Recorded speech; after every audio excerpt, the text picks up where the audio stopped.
Hey, oh, mes paroles Valtier.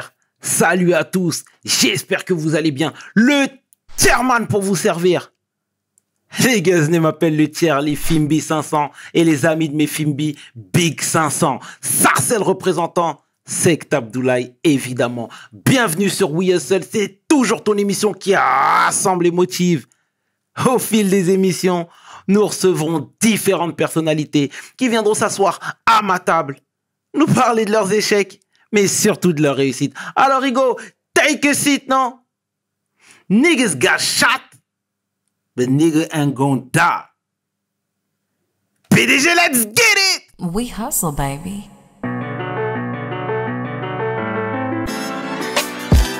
Le chairman. We hustle, baby. Le chairman. We hustle, baby. Le chairman. De retour sur We Hustle et aujourd'hui, je suis honoré, fier de recevoir mon homeboy, un voisin, un activiste, un entrepreneur, un philanthrope, un rappeur, mais pas que. Je pourrais continuer, mais je vais m'arrêter là. L'homme que l'on nomme Adama Kamara, a.k.a. Sansan. Take a seat, Mon bro. Hugo. Comment va mon frère? Ça va très bien Ça et se toi? passe ou quoi? Ça va? On est voisins comme t'as dit, on est là.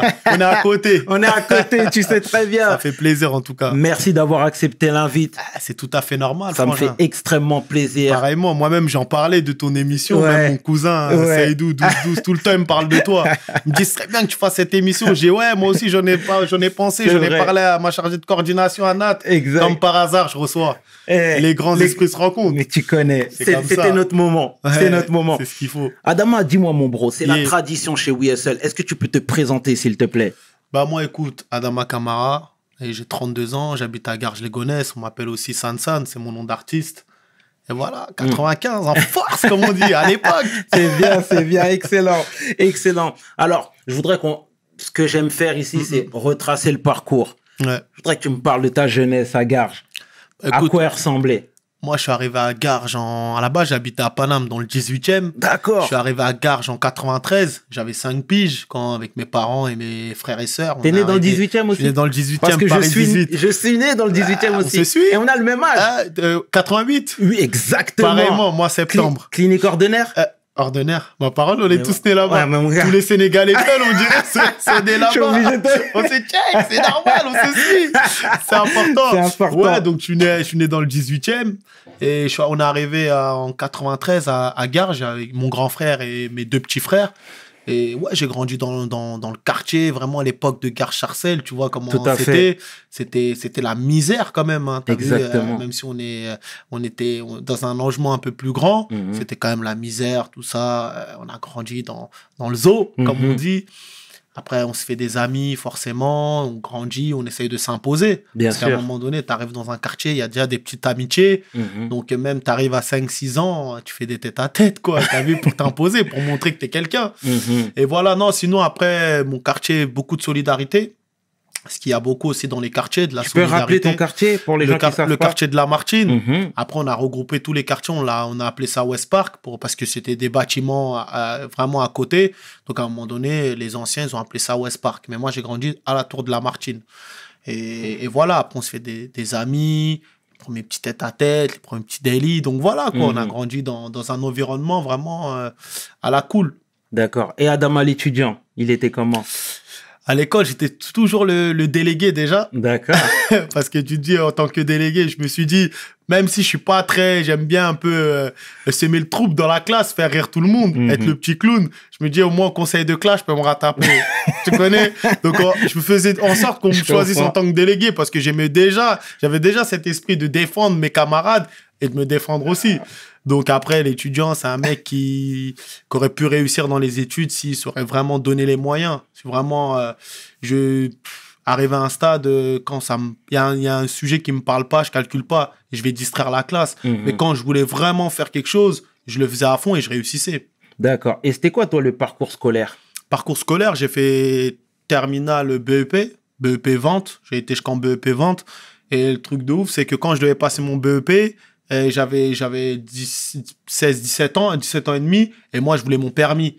Ça veut dire que j'allais trouver un petit taf pour me payer le permis, Et je me suis dit, si je loupe ce taf, en gros, pour les études, je vais pas avoir le permis. Je fais un choix, je préfère être en voiture. Ah ouais. Donc, j'ai pas passé mon BEP. Même mon prof, il est venu jusqu'en bas de chez moi. Il m'a dit, pourquoi tu viens pas? Je lui ai dit, moi, je taffe, c'est mort. Je travaillais à Carrefour de Stein. Je faisais 6 heures du mat, 5 heures du mat, 14 heures. J'ai dit, non, c'est mort. Je préfère D'accord. taffer, je me paye mon permis. Au final, j'ai eu mon permis quelques mois après. D'accord. Et c'est un regret d'avoir stoppé tôt les études? Franchement, c'est pas un regret. C'était un choix que j'ai voulu. Aujourd'hui, j'ai toujours le permis, donc je regrette pas. D'accord. T'as capté? Et du coup, après cette expérience-là chez Carrefour, t'as eu d'autres expériences? Ouais, j'étais chauffeur-livreur. Ouais. Dès que tu as le permis, après, ça te permet déjà une ouverture sur plusieurs métiers qu'il n'y a pas besoin de diplôme, comme chauffeur-livreur. Il faut avoir un minimum, savoir lire et écrire. Et ensuite, ouais, j'ai travaillé dans le déménagement. J'ai travaillé chez une société où ils livraient du matériel médical. Ils installaient du matériel médical aussi chez les gens. J'ai travaillé dans pas mal de boulot en intérim en tant que chauffeur-livreur aussi. Voilà, quoi, je me débrouillais, quoi. D'accord. D'accord, la débrouillardise à l'état pur, le hustle à l'état pur. La débrouillardise, on la connaît depuis tout petit. Moi, ma première paire de... Quand j'étais fois, je parlais avec les petits, je vais dire, moi, je leur dis, moi, ma première paire de requins, je l'ai acheté parce que je vendais des canettes à la sauvette au marché de Sarcelles. Tu vois, c'est pas... Je vendais des canettes, moi, tous les jours. T'as vu, dès que je voyais les flics, je courais, mais ils nous laissaient parce qu'ils disaient, c'est de la débrouillardise, tu vois ce que je veux dire. Mais moi, c'est ça ma première expérience de taf, c'est que je me suis débrouillé. Je vendais des canettes, des fois ça partait bien, des fois ça partait mal. Je faisais tout l'été comme ça. Bien. Et après, en septembre, au lieu de dire au daron, ouais, je vais achète-moi une paire de pompes, je lui dis, tu vois, je travaille tous les matins, il me voit partir avec ma petite glacière et je me suis payé ma paire de requins comme ça. C'est excellent. Ouais, c'est beau ça, c'est bien. Ouais. Je voudrais qu'on parle, Adama, de ta passion pour le rap. Ah, moi, tu connais, nous, en plus, nous, on a baigné dedans. Ouais. On va dire Gare Sarcelles, on a baigné dans le rap. Vous, chez vous, c'était Ministère Amer, nous, c'est Neg Marron. Ouais. T'as vu, avec le secteur A, tout ça, on a baigné dedans, vraiment. Ils ont ramené le rap à un niveau qu'aujourd'hui, on le voit peu. Tu vois, même s'il y a des rappeurs qui pètent de gauche à droite, mais avoir un collectif de Garches, Sarcelles, Villiers, tu vois ce que je veux dire? Bien sûr. Qui ont tout explosé ensemble. Avec le secteur A, c'était grandiose. Nous, moi, j'étais tipeux quand ils passent à la radio. Moi, j'avais ma petite cassette tout enregistrée. Exactement. Je rappais leurs paroles, tu vois. Je me prenais pour Jackie, pour Benji, pour Stomy, tu vois ce que je veux dire. Tu vois, voilà. Et c'est à ce moment-là que tu as commencé à rapper? Non, j'ai pas commencé à rapper à ce moment-là. Moi, j'étais toujours passionné de rap. J'adore le rap, tu vois. Je suis un mec, je kiffe la musique depuis que je suis petit, mais pas n'importe quelle musique, tu vois. Après, si je veux m'ambiancer, j'écoute des sons ambiance, mais moi, j'aime bien des textes de rap avec un fond, une pensée, une écriture, quelque chose. Tu vois, où je me dis limite, ouais, on dirait c'est moi, j'ai écrit ce texte. Tu vois ce que je veux dire? Ça, c'est rare de nos jours, d'avoir un rappeur qui va écrire un texte où tu vas te ressentir. Il y a des rappeurs là qui te parlent? Si on peut citer 2-3 noms. Moi, les derniers rappeurs qui m'ont parlé, c'est Despo. D'accord. Despo Rucci, pour moi, c'est le rappeur qui m'a vraiment parlé depuis. Et j'ai du mal. Après, je critique pas. Hein. Ouais. Chacun fait ce qu'il veut dans le domaine de son rap. Mais moi, les rappeurs avec du thème, avec quelque chose, moi, j'aime bien, tu vois. D'accord. Ouais, mais c'est bien, mais que je salue. Hein. J'avais chanté avec lui à l'époque. Hein. Qui ça, Despo? Ouais, franchement, c'est tueur. Il a des punchlines. C'est vrai. Il est réel. Moi, je kiffe. Même au placard, j'écoutais que lui. C'est vrai. Que Despo. Et franchement, lui est pas mal après. Bon, après, Rof, Booba, tu vois, on connaît. Bien sûr. Voilà. Mais il y a peu de rappeurs qui me choquent aujourd'hui. D'accord. Quand j'écoute, je dis pas, ouais, il m'a choqué, tu vois. D'accord. Ouais, mais ça s'entend, hein, de toute façon. Ouais. Toi, t'es plus dans la phrase, dans la punchline, dans quelque chose qui dit, ah ouais, il est chaud. D'accord, ouais, c'est bien. C'est bien dans la réflexion. Dans la réflexion. C'est bien, mais ça s'entend, Voilà, tout à l'heure, tu parlais de débrouillardise, de travail, etc. Mais chez Kagarge, il y avait beaucoup d'embrouilles aussi à l'époque. Notamment entre Lamartine et la Muette. Lamartine et la Muette, ouais. Ouais, j'étais un grand protagoniste de ces embrouilles-là pendant des années, pour dire la vérité, 15, 16, 17, même 14, je m'embrouillais avec les mecs de la Muette pendant des années. Pendant des années, je pouvais pas aller à Cora, eux, ils pouvaient pas venir à la gare, parce que c'est proche de Lamartine, tu vois. Je me souviens très bien. Pour des embrouilles qui sont parties d'une histoire bidon comme d'hab, hein. Et après, tu vois, c'est de génération en génération. Ça veut dire, nous, on s'est embrouillé contre les mecs de la Muette. Mes petits frères, ils regardaient, je m'embrouillais avec les mecs de la Muette. Forcément, c'est un héritage, hein. T'as vu, eux aussi, ils s'embrouillent avec les mecs de la Muette. Tu vois ce que je veux dire? Et ça a duré très longtemps. Ouais. Ça a gâché des fêtes de la musique. Je Pas me de limite, souviens. tu vois. Je Il me y a souviens. une année, on a gâché la fête de la musique. J'en suis pas fier, mais on est passé par là, tu vois. Et ils sont au KFC le jour de l'Aïd, des trucs cons. Le jour de l'Aïd, ils sont au KFC. J'arrive dans le KFC, je leur dis sortez, ils veulent pas sortir, je gasse tout le monde, alors qu'il y a des remparts. Tu vois, quand t'es petit peu, tu fixes que les personnes, t'oublies les gens autour de toi, tu vois ce que je veux dire? C'est malheureux, c'est triste, mais... Je me souviens même au champ de foire à Sarcelles, le 31. Ouais. Il y avait des épisodes comme ça. Et plein de on petits était épisodes. là, ouais, on était là. Dès On que, était dès que là. ça se croise, ça partait en couille. Tu vois, Mhm. c'était ça. Dès qu'on se D'accord. croise, ça part en couille. Et aujourd'hui, les relations. Elles Les sont relations, ouais, on s'est largement... Il y a même plus d'embrouille, tu vois. D'accord. Entre moi et les mecs avec qui, limite, à l'époque, on était prêts à se tirer dessus. Aujourd'hui, on se croise, on se check, on se parle, tu vois ce que je veux dire. Et Bien. c'est ça qui est bien. Tu vois, quand il n'y a pas mort d'homme, il y a toujours un arrangement. C'est Quand pas il y a faux. mort d'homme, après, c'est autre chose. C'est autre Tu vois ce que je chose. veux dire? C'est ça le truc. Tout à fait. Adama, toi maintenant, on te connaît médiatiquement depuis pas mal de temps, etc. Par rapport à une tragique histoire. Ouais. Malheureusement, ouais. Malheureusement. Est-ce que tu peux nous rappeler les faits, s'il te plaît? Ben, en fait, on est en 2011. Moi, j'avais 23 piges, tu vois, j'avais 23 ans. J'avais trouvé un CDI. Ça faisait 1 an que je travaillais. Je venais de prendre un appart. J'étais avec une petite meuf, tu vois. Je voulais vraiment, vas-y, la rue, la cité, c'est bon, tu vois. À un moment donné, il faut faire sa vie. Donc, je commence une nouvelle vie, tranquille. Et un soir, à 2 h du mat, je vois que ça sonne chez moi. J'habitais à Écouen. Tu vois, que ça sonne, ça sonne, ça sonne. Et tu vois, je me réveille en sursaut. Je me dis, qui sonne comme ça à cette heure-ci? Et tiens, ma copine de l'époque, elle se lève, elle prend l'interphone et tout. Et je vois, elle dit, mais non, c'est pas vrai. Et je vois son visage, elle se décompose. Moi, je suis dans les vapes, je la regarde, je lui dis, ouais, y a quoi? Elle se retourne, elle me regarde, elle me dit, ils ont tué Sada. Et c'est mon petit frère. Je dis, comment ça? T'es chaud du lit, je bondis, je prends le téléphone. Et c'est mon petit frère qui est juste après moi, tu vois, qui me dit, ouais, ils ont tué Sada. Sada, il est à la gare, il est mort, tu vois. Et moi, forcément, tu vois, t'apprends, ton petit frère s'est fait tuer, tu t'écroules, frère, tu vois. Pas de... C'est ton sang, là, tu vois. Donc, je m'écroule, je pleure, tu vois. Je dis, non, c'est pas vrai. Je suis dans un cauchemar. Après, je reprends mes esprits, je vais à la gare de Garges. Tu vois, je vois, il y a plein de Condés. Il n'y avait même pas le tramway encore à l'époque, tu vois. Et je vois, vas-y, de loin, j'avance, plus je vois les Condés, ils entourent une personne qui est par terre, il y a un drap blanc. Tu vois, c'est comme dans les films, hein, tu vois un drap blanc, tu sais, c'est fini, tu vois. Et tu te dis, ouais, la personne qui est là, c'est ton petit frère. Tu vois ce que je veux dire? Ça veut dire, à ce moment-là, je commence à tout casser à la gare, je pète un câble, tu vois, c'est normal, tu vois, en tant que grand frère, tu te dis, oh. Et à ce moment-là, après, vas-y, je vais chez mes parents. Donc, quand j'arrive chez mes parents, on est là, tu vois, silence de mort. Tu vois, le mot, on le dit, silence de mort. Mais là, c'est un vrai silence de mort. T'arrives, c'est calme. Personne parle, que t'entends des gens pleurer. Tu vois, ma daronne, elle était effondrée. Tu vois, mon daron, il était là, il nous parlait, ouais, c'est la vie, c'est Dieu qui a voulu, faut pas vous venger. Moi, dès ce soir-là, t'as vu, j'ai dit non. Puis je savais qui avait fait ça, tu vois. C'est pas comme si on savait pas, tu vois. Donc, dès ce soir-là, nous, on était prêts avec mes refrains. On a dit, vas-y, de toute façon, ils ont donné un aller, on va donner un retour. À la hauteur de ce qu'ils ont fait, tu vois. C'est chose qui est normale, tu te dis. Mais après, tu connais, il y a le décès et il y a l'après-décès. Tu vois ce que je veux dire? Ça veut dire, le lendemain, tu vois les familles qui arrivent chez toi, les condoléances, il faut préparer les obsèques. Tu vois, il y a tout le monde qui parle. Toi, tu es là, tu es entouré de conversations où on dit, ça parle de ton petit frère, là. Faut le rapatrier au bled, faut faire ça, faut laver le corps. Tu vois, des vraies choses où tu n'es pas préparé psychologiquement. Parce que, frère, nous, on est à l'école. Moi, à l'école, on m'a pas dit, on m'a pas fait un cours sur la mort. On fait un cours sur la vie, comment donner la vie, le sexe, etc. Mais il n'y a pas un cours pour la mort. Genre, comment accepter la mort et vers qui il faut aller quand il y a un mort, tu vois ce que je veux dire? Donc, on n'est pas préparé. C'est toi et ton petit bagage, comment faire. Tu regardes à gauche, à droite. Les gens ils disent, ouais, dans la religion, c'est comme ça. Il y en a qui disent, ouais, moi, t'as vu, c'est comme... En fait, il y a tellement d'informations qui arrivent dans ta tête. Toi, déjà, t'es bouleversé et on te donne trop d'infos, frère, tu craques. C'est-à-dire qu'il faut que tu reprennes tes esprits. Après, il y avait le daron, il était là, il canalisait, il gérait tout ça. Après... Quelques semaines après, on est parti à l'hôpital pour reconnaître le corps, tu vois, parce que, voilà, il y a une autopsie, c'est un assassinat. Donc, tu as vu, quand tu t'arrives, tu entends la morgue, mais quand tu dois aller à la morgue, reconnaître un corps ou voir ton frère ou un de tes parents, c'est pas la même chose, tu vois. Donc, tu ouvres la porte, tu vois, frère, tu es face à la réalité de la vie. Tu vois, ton petit ref, il est allongé, tu as l'impression qu'il dort, mais il est mort, frère, tu vois.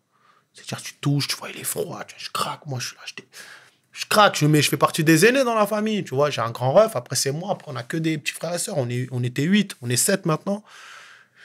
Donc frère, faut que aussi tu montres que t'es un peu fort. Mais c'est dur, tu vois. Donc à ce moment-là, tu regardes. Et moi, à ce moment, je regarde mon frère. Tu vois, je lui parle, mais dans ma tête, tu vois. Je me dis, peut-être il m'entend, tu vois. Je lui dis, frérot, j'avoue, c'est une dinguerie, là. On est là, on va plus te revoir. Mais moi, je vais te venger, t'inquiète pas. Les man qui t'ont mis là, dans cet état-là, ils vont te rejoindre. Tu vois, mais je me parle tout seul avec lui, tu vois, dans ma tête. Après, on sort, tout ça, les obsèques, ils vont au bled. Mon daron, il revient quelques semaines après. Et il nous parle tous les jours. Faut pas vous venger, c'est Dieu qui a voulu. C'est comme ça, tu vois. Même la daronne, moi, j'ai déjà perdu un fils. Je veux pas qu'on reperde d'autres enfants qui s'aillent en prison, tout ça. Tu sais, à ce moment-là, après, tu te dis, ouais, peut-être les remparts, ils ont raison, tu vois. On te met un peu de religion dans tout ça, de recul, réfléchis, fais pas n'importe quoi. Après, je me dis, ouais, peut-être ils ont raison, tu vois. Mais ta vie, elle change. Moi, j'avais un taf. À mon taf, une semaine après, ils me demandent de reprendre. Je les ai insultés. J'ai quitté le taf, tu vois.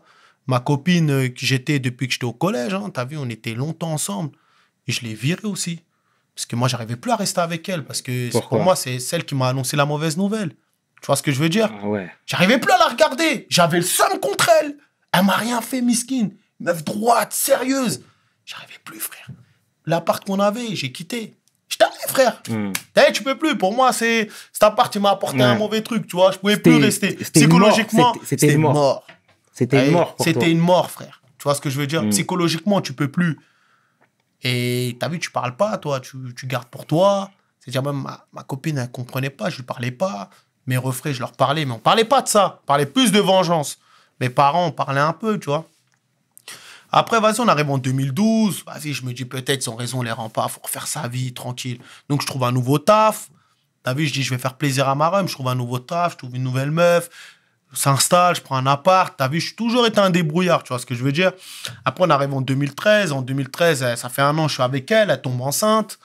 Ça veut dire, après, fin 2013, le décembre 2013, j'ai une petite fille. Tu vois, je suis content. Tu vois, tout le monde dit, ouais, machallah, c'est bien, t'es content. Mais tu sais, tu vis, mais tu vis sur un fil entre deux, tu vois. Mais, excuse-moi de te couper, Adama. Tout à l'heure, tu disais que tu connaissais les assaillants. C'était des gens du quartier? Des gens de chez moi. Des mecs avec qui on a grandi. C'était des potes à mon petit frère comme ça, frère. 2 semaines avant, ils traînaient ensemble. Tu sais, ils se sont embrouillés. Et c'était pourquoi le fond de l'embrouille? Ils ont fait un tête-à-tête parce qu'il y en a un qui s'est pris la tête avec mon dernier petit frère, tu vois. Et ben, mon petit frère Sada, en tant que grand frère, il s'est embrouillé avec le gars. Il lui a dit, ouais, j'étais mon pote, tu vas pas taper mon petit frère. Le gars, il a voulu faire du bruit. Ah, ben, viens, on se place alors, tu vois. Je sais qu'ils avaient fait un tête-à-tête, parce que j'avais entendu, ils ont fait un tête. Et je crois que derrière, le mec, il a pas accepté.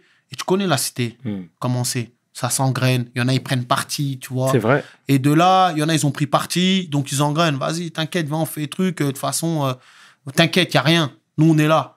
Et il y a les grands frères aussi, tu vois. Parce que c'est des mecs avec qui on traînait. J'avais grandi avec eux. Et arrivé à un moment, on s'est pris la tête pour une broutine, une connerie. C'est bonjour, au revoir, tu vois. Et je pense que ces mecs-là, vu que moi, j'avançais aussi dans ma vie, je les calculais plus. Peut-être qu'eux aussi, ils ont soufflé dans la tête des petits en disant, vas-y, t'inquiète, même s'ils sont beaucoup, tu sais, quand t'as une fratrie, ils disent, même s'il se passe quelque chose, nous, on est là, on est derrière. Ouais. C'est ce qui est venu après, derrière, quand on a entendu, tu vois. C'est ce qui a été passé. C'est qu'il y a des mecs en question qui ont dit aux petits, ouais, toi, parce que t'as pas de grand frère, il veut se battre avec toi et tout. Mais nous, t'inquiète, on est derrière toi si les grands frères, ils s'en mêlent. T'as capté ou pas? Tu connais la mentalité de la cité. Donc après, de là, ils se sont revus, ils sont battus, il y en a un qui l'a planté. Tu vois ce que je veux dire? Alors que, voilà. Mais même les petits en question, il y a un des petits qui a appelé un de mes petits frères en pleurs en disant, ouais, c'était mon pote, je voulais pas ça. Ok. Mais frère, qu'est-ce que tu veux que je te dise? Tu l'as tué. Mon petit frère l'a dit, Poto, t'assumeras. Fin, on m'appelle plus. Tu vois ce que je veux dire? Complètement. C'est-à-dire, des fois, il y a des grands qui te poussent dans des trucs. C'est vrai, il faut le dire. Il faut le dire. Il y a des grands, ils te poussent dans des trucs. Et après, quand ça va trop loin, ces mêmes personnes qui t'ont poussé, quand nous, on va venir en face d'eux, ils diront non, moi, je suis pas d'accord, je suis pas d'accord. Alors que le petit, en parlant, il dit ouais, c'est toi, tu me poussais. Tu vois ce que je veux dire? Bien sûr. Et ça, c'est une réalité, il faut le dire. Tu vois ce que je veux dire? Après, pour revenir à la suite de mon histoire, c'est que, vas-y, j'ai une fille, tout ça, on est heureux, mais tu sais, tu vis entre deux. Quand il y a les anniversaires du petit ref, tu vois, la daronne, elle pleure, elle est païen. Toi, quand il y a les fêtes de fin d'année ou l'Aïd ou quoi que ce soit, tu vois, on est là, on est tous autour de la table. Il manque une chaise. Tu vois, il manque une place. Tu te dis, mais frère, c'est une dinguerie, ça, c'est pas normal. T'as vu? Donc, t'as toujours ce truc qui te travaille, mais t'arrives un peu, vas-y, t'as fait ta vie, etc. Donc, le truc, moi, qui m'a déclenché, c'est un truc qui est simple. Hein. Parce qu'un soir, je t'ai posé à la maison, tu vois. Vers 2-3 heures du mat, ma fille, elle se réveille. Moi, je lui donne le biberon. Tu vois, je regardais la télé. Tu sais, à un moment donné, il y a un truc qui est venu dans ma tête. Me dire, attends, Renoir, attends. Toi, t'es là, tu fais ta vie comme si de rien n'était. T'as perdu ton petit ref. Tu vois, tu l'as fait une promesse à la morgue, mec. Tu joues à quoi? Tu te dis là, mais là, ta fille, elle va jamais connaître son oncle. Ton petit frère va jamais connaître ta fille. Toi, tu vis normal et tout. Et quand ce truc-là, il est venu dans ma tête, frère, ça y est, moi, je suis un mec déterminé dans ma vie, tu vois. Frère, ma tête, à la fin, un tour, elle est revenue. J'ai dit, vas-y, feu. Je peux pas laisser les mecs comme ça. Même t'es au placard, tes frères, ils sont dehors, ils ont parlé. Tes frères, quand il y avait les trucs, on va s'occuper, on va faire les choses, tu vois. De là, j'ai acheté une arme, mettais dans ma boîte à gants. Personne n'était au courant. Ni mes refrains, ni mes potes, ni madame. Personne, frère. T'as vu, je vivais une tête, mais j'avais 2 visages. Le visage avec tout le monde, CLM, ça va. Et le visage solo, où je me suis dit, man, je vais les croiser. Tu sais, je marchais des fois cagoulé, je marchais dans le quartier et tout. Les gens, ils devaient dire, ouais, je suis un ouf, le Renoir. J'allais dans les cafés, on me disait, c'était posé. Je rentrais dans le café cagoulé. Les mecs, ils déterrent, frère. Les mecs, qui me regardaient comme ça, en mode. Je regardais les têtes, il n'y a personne. Un jour, je sors de Paname, je suis en voiture avec mon pote, et je tombe sur eux. Au hasard, quand moi, je tombe sur eux. Je dis à mon pote, freine, arrête-toi. C'était avec ma voiture, il était en train de conduire. Freine. Gars, j'ouvre la boîte à gants, je baisse la vitre. Le mec, il me voit. Hein. Le mec que je cherchais, le grand frère du petit qui a tué mon petit frère, lui, il m'a vu. Quand il m'a vu, il bougeait pas. Genre, il me fixait. Mon gars, lui, je l'ai allumé en premier. Tu vois, quand je l'ai allumé, lui, il est tombé. Après, les autres, je les ai allumés aussi. Parce que, frère, à un moment donné, t'as vu, quand t'as des ennemis, tu traînes avec mes ennemis, mon gars, moi, je suis pas là pour te dire, écarte-toi, s'il te plaît, frérot. Et c'est comme ça dans la rue, tu vois ce que je veux dire? C'est, tu traînes avec des gens qui ont des problèmes. Si demain, ce gars-là, il se fait allumer, tu peux t'en prendre une. Parce que quand il pleut pour tout le monde, tu vois. Et moi, dès que j'allume, bam, on reprend la route, tac, tac. Mon pote, il descend de ma voiture, il taille, il me dit, ah ouais, en gros, j'ai rien compris, Renoir. J'ai un poteau, t'inquiète pas. Il taille, il savait même pas. C'est-à-dire, on est parti à Paname, j'avais mon tarpé dans ma boîte à gants. Et lui, il conduisait, il savait même pas. Personne ne savait. C'est-à-dire, après, je me fais péter direct, tu vois. J'ai jeté Combien de temps après? 10 minutes. Direct. Okay. Parce que les mecs, quand les pompiers sont arrivés sur place, ils ont dit direct, c'est Camara. C'est Camara et son frère.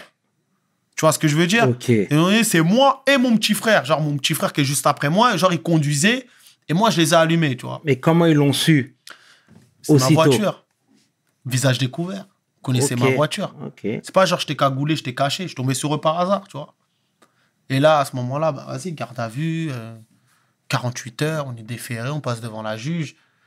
Ils me mettent au placard, moi et mon petit frère. Mon petit frère, il n'a rien à voir. Quand j'allumais les mecs, j'étais avec un pote à moi. D'accord. Mais eux, ils ont direct dit que c'était mon petit frère, tu vois. Parce que le mec qui était avec moi, tu le voyais pas bien, tu vois. Eux, ils se sont dit, vas-y, c'est une vendetta des frères Camara. Genre, ils ont donné un retour, tu vois ce que je veux dire. Donc, 48 heures de garde à vue. On met au placard tentative d'assassinat. Moi, ils me mettent à Oni. Mon petit frère le met à Bois d'Arcy. Alors qu'il n'a rien à voir. D'accord. On arrive en tôle. C'était la première fois. Hein. Tu as vu, j'ai jamais été au placard. J'ai fait des gardes à vue. Je suis toujours sorti. Là, j'arrive dans le vrai univers carcéral. Tu vois, là, c'est plus moi qui va voir mes frères au parloir. Là, c'est eux qui vont venir me voir. Tu vois ce que je veux dire? Donc, à ce moment-là, quartier arrivant, déjà, quand tu arrives, tu te rends compte que, vas-y, tu vas passer une bonne partie de ta vie avec un mec que tu connais même pas, tu vois. C'est-à-dire, j'ouvre la porte, je vois un mec que j'ai jamais vu, j'imaginais même pas son existence il y a 30 secondes. Dès qu'on m'ouvre la porte, il y a un mec, je suis obligé de rentrer dans la cellule, je me pose. Et t'as vu, t'échanges avec le mec, tu vois. Ouais, ça va bien, tranquille et tout. Ouais, tu viens d'où, moi, là, tout. Parle. Après, tu te dis, ouais, là, si je vais chier, il va l'écouter, il va sentir. Tu vois, si je suis pas bien, ou je pleure, ou il pleure, ça veut dire, tu partages vraiment ta vie avec un mec que tu connais pas. Ça, c'est aussi une dure réalité du placard, tu vois. Et là, tu te rends compte que 22 heures sur 24, tu vas être dans ta cellule. Ta cellule, ça va être ton quotidien. C'est-à-dire, au début, tu essaies de tuer le temps comme tu peux. Mais le temps, mon gars, faut être patient, Bien tu vois. sûr. Donc, c'est ça. Et pendant ta difficulté, là, est-ce que tu as reçu du soutien? Pendant ma difficulté carcérale, franchement, ouais, franchement, la famille, tu vois, la famille, la mère de ma fille qui est venue jusqu'à X temps, tu vois ce que je veux dire, jusqu'à ma sortie, tu vois, je voyais ma fille aussi au parloir. Mhm. T'as vu, après, tu parles toujours avec les potos, tout ça, quand des fois, ils peuvent t'envoyer un billet, ils t'envoient un billet. Donc voilà, mais après, moi, tu sais, je suis un mec, j'aime pas demander, et aucun détenu n'aime demander, tu vois ce que je veux dire. C'est-à-dire, t'es au placard, c'est moi, je me suis mis dans ce problème. C'est moi, je me suis mis dans cette galère.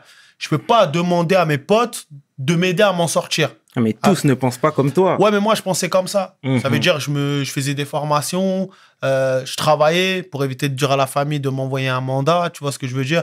Et tu te débrouilles. C'est la débrouille. C'est comme dehors, t'es dans la débrouille parce que les gens, ils ont une vie dehors aussi. Bien sûr. T'as vu même envoyer 100 € ou 200 € tous les mois. Des fois, il y en a, ils gagnent que 1200 €. Tu vois, il a son loyer à payer, il a sa vie et c'est lui qui travaille pour lui. Et te donner un billet, il le fait parce que t'es son pote. Mais ça le fait chier un peu.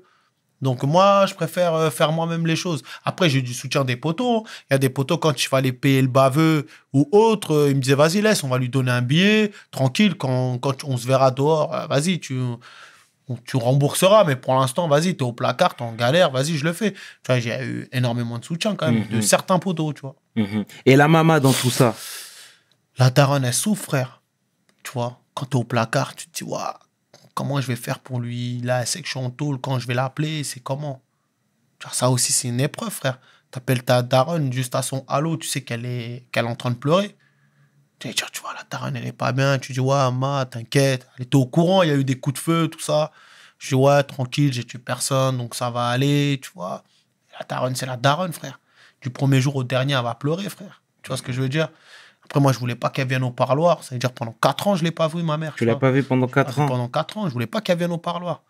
Parce que tu vois, Mhm. que ce soit prendre les transports ou même un pote qui l'accompagne, l'attente, les surveillants, il y en a, ils parlent mal à tes parents, tu vois. C'est une dinguerie, frère, tu vois. Et donc, vas-y, je parlais, j'appelais, des fois, on faisait des petits visios. Mais non, ma daronne, physiquement, je l'ai pas vue pendant 4 ans. Et ton père dans tout ça? Moi, Parce le que daron... Je sais que tu as perdu ton Ouais. père aussi. Ça veut dire, moi, le daron, Que au Dieu ait son début... âme. ouais, paix à son âme. Ça veut dire, au début, le daron, il n'avait pas fait le parloir, je voulais pas et tout. Et on était en 2015, fin 2015, début 2016, tu vois. Il a insisté pour faire le parloir, tu vois. Donc, il a fait le parloir, il venait me voir régulièrement. Après, on arrive en 2018. Et il venait, il est parti au bled, il revenait, tout ça et tout, tu vois. Et un soir, un jour, tu vois, on s'appelait souvent au téléphone avec mon daron. J'avais une relation de ouf avec mon daron, tu vois. Vraiment, quand j'avais un doute ou autre, je lui parlais vraiment, tu vois. Et j'ai essayé de suivre sa lignée pour plus tard, tu vois ce que je veux dire. C'est-à-dire faire les choses bien, tout ça. Et un soir, je parlais avec lui. Et je parle et tout, il était un peu malade, tu vois. Il revenait du pays, il était un peu malade, il était à l'hôpital, tu vois. Il m'appelle, il me dit, on parle. À un moment donné, vers la fin, il me dit, ouais, fiston, rassure-moi, t'as pas fait un enfant pour le voir grandir en prison.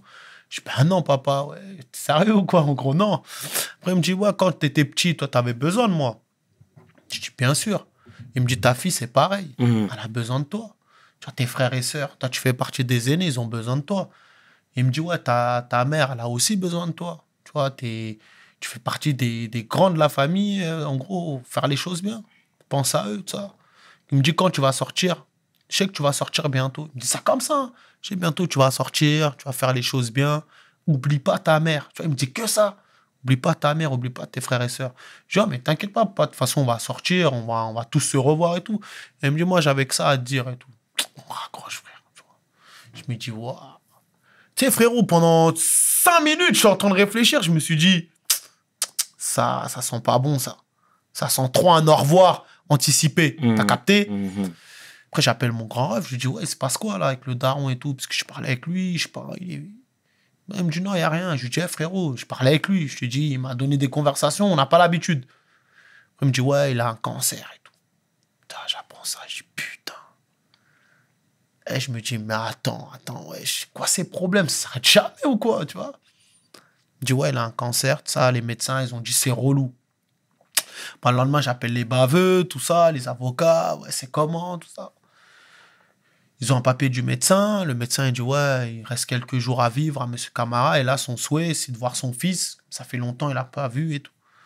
Que les avocats, ils sont confiants, ils viennent me voir, ils me disent, ouais, là, on va faire la demande à Versailles et tout, comme ça, au moins, tu vas sortir, tu vas pouvoir voir ton père, même si c'est menotté, tu vois. Je fais la demande le mardi, mercredi, vendredi, j'ai la réponse. C'est-à-dire, le greffe, il vient dans ma cellule, il me fait signer un papier, je lis le papier, frère, il y a marqué refusé, tu vois. Refusé. Refusé. Et j'étais avec un co à Bois d'Arcy, tu vois. En plus, je venais d'être transféré à Bois d'Arcy. C'est-à-dire, je donne à mon co, je dis, tu peux me lire, frérot, ce qu'il y a marqué, parce que j'ai pas trop compris, tu vois. Parce qu'il y avait plein de problèmes dans ma tête, je me suis dit, peut-être j'ai mal compris. Et tu vois, il hésite. Je lui dis, frère, dis-moi clairement les choses. Il me dit, ouais, frère, ils ont refusé. Je dis, ah ouais, ça y est, c'est fini. Je savais, j'allais plus le revoir. À ce moment-là, là, je savais, c'était fini. Donc il est parti derrière toi. Frère, le lendemain, la mère de ma fille, elle est partie à l'hôpital. J'ai dit, mets-lui le téléphone à l'oreille. Frère, je lui ai dit, ouais, papa, ils ont refusé, je devais venir, tout. Je sais, je vais plus te revoir, tout ça. Je lui ai dit, désolé, tu vois. Je lui ai dit, toute ta vie, tu étais là pour moi, là, le moment où toi, tu as le plus besoin, je suis pas là. Je lui ai dit, vas-y, désolé, vraiment. Je lui ai dit, en tout cas, tu es le meilleur daron du monde et t'inquiète pas, tu m'as laissé une mission. Je vais la faire. Je vais m'occuper de la daronne, des frères et sœurs, ma fille, je vais faire les choses bien. Il essaie de me parler, mais t'as vu, je lui ai dit, non, te fatigue pas, t'inquiète, tu vois. J'étais en train de pleurer, je lui parlais. Frérot, c'était... Laisse tomber, tu vois. Après, j'ai raccroché. 3 jours après, on m'appelle, on me dit, il est parti. Je dis, ah ouais, putain, j'étais dans ma cellule. 21h, on m'appelle, on me dit, ouais, il est parti. Après, toi, tu prends une baffe, hein. Tu te dis, wesh. Attends, là, t'as perdu ton pilier, ton daron, tu vois. T'es en cellule, tu pourras même pas aller au pays l'enterrer, tu vois. Ah, moi, tu connais, les Africains ont fait des enfants. S'il y a quelqu'un qui vient porter ton cercueil, c'est tes enfants. Moi, je peux pas, frère. Je suis en cellule. Impossible de sortir. Je me dis, voilà, la galère. Les bavures font une demande, t'as vu, juste pour aller à la morgue. Là, ils acceptent. C'est-à-dire, je vais à la morgue menotté. Je parle, frère. Même scène que, comme pour mon petit frère, m'ouvre la porte de la chambre mortuaire, le daron, il a allongé. C'est-à-dire, je fais un... Tu vois, tu parles. Tu sais, tu parles encore sans vie. Je suis désolé et tout. Je lui fais un bisou sur le front. Je sais que c'est ma dernière vision. Je te verrai plus. Retourne en cellule, frère. À ce moment-là, vas-y, tu réfléchis. Soit tu pètes un câble, frère, tu deviens fou. Tu peux te pendre. Soit moi, je suis resté sur ses paroles, tu vois. Parce que je me dis, la dernière conversation que j'ai eue avec lui, il m'a donné une sephore. Tu vois ce que je veux dire? Bien sûr. Tu sais, les darons, ils te laissent un héritage. Ouais. Il y en a, ils laissent de l'argent. Il y en a, ils laissent des voitures. Moi, il m'a laissé la sephore, la Bien. sagesse. Tiens, fiston. Maintenant, c'est toi qui as les clés de la baraque. Ouais. Fais les choses bien. Bien. Tu vois ce que je veux dire? Bien. C'est-à-dire, moi, j'ai réfléchi plus comme ça. C'est bien. Je me suis dit, vas-y, tranquille, on va aller de l'avant. Donc ça, c'était clairement le déclic. Ça fait partie du déclic, frère. Et est-ce que la spiritualité t'a aidé La justement spiritualité, ouais, beaucoup, ça t'aide aussi, tu vois. Il y en a beaucoup, hein, quand ils sont au placard, ils croient en Dieu, soit les juifs, les musulmans, les chrétiens. Il y a du culte pour tout le monde. Hein. Mhm. Ça aide, tu vois, ça t'aide. Tu es plongé dans tes livres, ça te canalise, ça te calme, tu vois ce que je veux dire. Mhm. Et ça aide beaucoup, tu vois ce que je veux dire. Tu as du recul, tu réfléchis, tu es assidu dans tes prières, dans tes trucs, tu lis beaucoup. Ouais. Tu ressens un peu de réconfort. C'est n'importe quelle religion, de toute façon. Il n'y a qu'un Dieu. Hein. Bien sûr. Tu vois, Bien chacun sûr. sa religion, mais c'est le même Dieu compris, les gars. Exact. Ça veut dire, voilà, chacun sa manière après. Donc, ça aide beaucoup. Mhm. Tu vois, ça aide énormément, tu vois.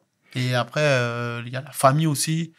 C'est-à-dire, toi, tu es au placard, tu as perdu ton daron, mais tu te dis, il faut que je console aussi mes frères et sœurs. Ma daronne. Tu n'as pas le choix. Même si toi, tous les soirs, tu pleures tout seul. Ça, personne ne le sait. Toi, tu chiales, mais au téléphone, tu ne peux pas chialer. Tu es obligé de montrer que tu es fort. Tu vois ce que je veux dire? Bien Ça sûr. aussi. Bien sûr, mon Renoir. Ah, c'est bien, c'est une triste histoire, mais c'est ce qui t'a assurément forgé, hein, de toute Bah, façon. ça, forcément. Ça te forge et ça te met à tes responsabilités, mon Ouais, gars. ouais, T'as vu, ouais. quand il y a le daron, tu dis toujours le daron, il va gérer. Quand il n'y a C'est plus le vrai. daron, c'est toi le grand frère, C'est c'est toi vrai. les frères qui vont gérer. Tu connais? Totalement. C'est comme ça, Totalement, totalement.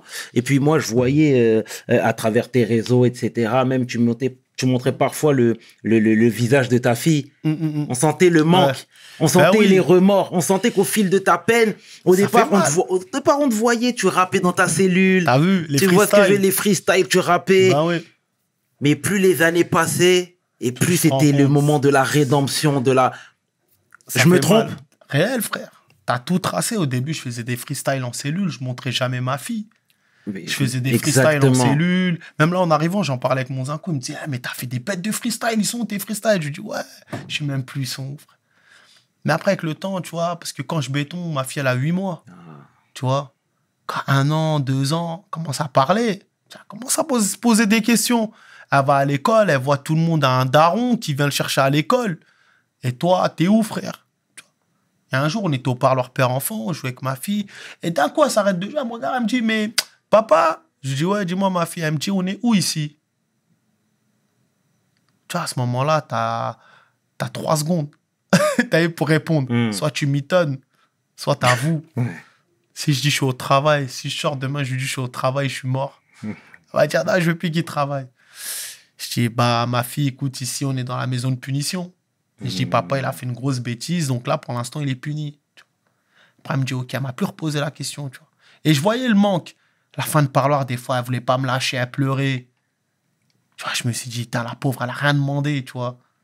Tiens, les Noël, les jours de l'an, j'ai fêté 0 anniversaire. Jusqu'à 4 ans. Jusqu'à fait 4 ans. J'ai fêté ses 5 ans avec elle dehors, t'imagines? De 1 à 4 ans, que du placard. Elle voit tout le monde, mais il lui manque quelqu'un. Il manque son daron. Il manque, frère. Même s'il y a les oncles, il y a les tantes, il y a les grands-mères, il manque son père. Bien sûr. Tu vois ce que je veux dire? Et ça, après, au fil du temps, tu te rends compte, tu dis, ah ouais. Pour ça, je mettais un peu plus ma fille. Je mettais des messages, même si elle ne sait pas lire. Ouais, t'inquiète pas, papa, il va faire les choses bien quand il sort. Ouais, ça, parce que frérot, t'es touché, toi aussi. Tiens, cet enfant-là, il a besoin d'un repère. C'est toi, t'es pas là. T'es en grotte, t'es en tôle avec des fous, frère. Des fois, tu vois, avec des gens qui te racontent leur vie. T'as même pas envie de leur parler, mais t'es obligé de les supporter. On est dans la même merde, je supporte avec des mecs comme ça, tu vois. C'est cruel, tu vois. Et c'est vrai que toi, tu changes. Au début, t'arrives, t'es énervé. À un moment donné, t'es fatigué, frère. Tu sais, tu connais comment ça se passe. Ouais. C'est là, je tourne là, je suis là-bas. Tu connais. Tu sais comment ça se passe. Tu vois, et t'es fatigué. T'as besoin de la famille à un moment donné. Tu dis, ouais, c'est bon, j'ai tourné là. C'est ça, le truc. Et je te voyais même, pour reparler des freestyles, je te voyais avec Samat même. Ouais, Samat, paix à son âme. Ouais, on était... Ça, c'est Quel genre de frère c'était, Samat? Franchement, après, il y en a beaucoup qui disent plein de choses, tu vois. Quand tu connais pas la personne, t'as vu, tu peux dire pas mal de choses. Bien sûr. Cas, tu vois. Moi, c'est un mec que j'ai rencontré en 2017. Fin 2017, il est arrivé à Oni. T'as vu, on a sympathisé, on a parlé, tout ça. Et franchement, on a direct bien accroché, tu vois. On a bien parlé de pas mal de choses. Le rap, t'as vu, c'est à l'époque où Fianso, il était avec eux. Tu vois ce que je veux dire? Et franchement, on a toujours bien parlé. C'était un mec qui était, t'as vu, malgré tout ce que les gens ils disent, malgré tout ce qu'il a fait aussi, tu vois. Faut pas dire que c'était un ange non plus, tu vois ce que je veux dire? Mais moi, j'ai vu en lui, c'était un bonhomme, tu vois. C'était un mec qui avait une parole. C'est un mec qui était droit, tu vois ce que je veux dire? Et ouais, moi, ça me fait de la peine, tu vois. Mais après, quand tu es dans la rue, tu fais les choses de la rue, à un moment donné, voilà, malheureusement, tu meurs dans la rue. Tu vois ce que je veux dire? Mais ce que les gens ne savent pas, c'est qu'il a laissé 7 enfants derrière lui quand même. Ouais. Tu as des gosses quand même, tu vois ce que je veux dire? Parce que j'ai vu des trucs bien faits, là, ce qu'ils méritent. Et on se réjouit pas de la mort de quelqu'un. Tu vois ce que je veux dire? Jamais. Et c'était un bonhomme. C'était un mec, quand il disait quelque chose, il le faisait. Et moi, toujours dans le respect. Mec religieux de fou. Quand c'est l'heure de la prière, il prie, lui. Hein. C'est pas genre, il prie, frère. Des fois, il dit, attends, je reviens, il va prier. Ou viens, un truc. Tu vois, c'est un mec carré, tu vois. Paix à son âme, en tout cas.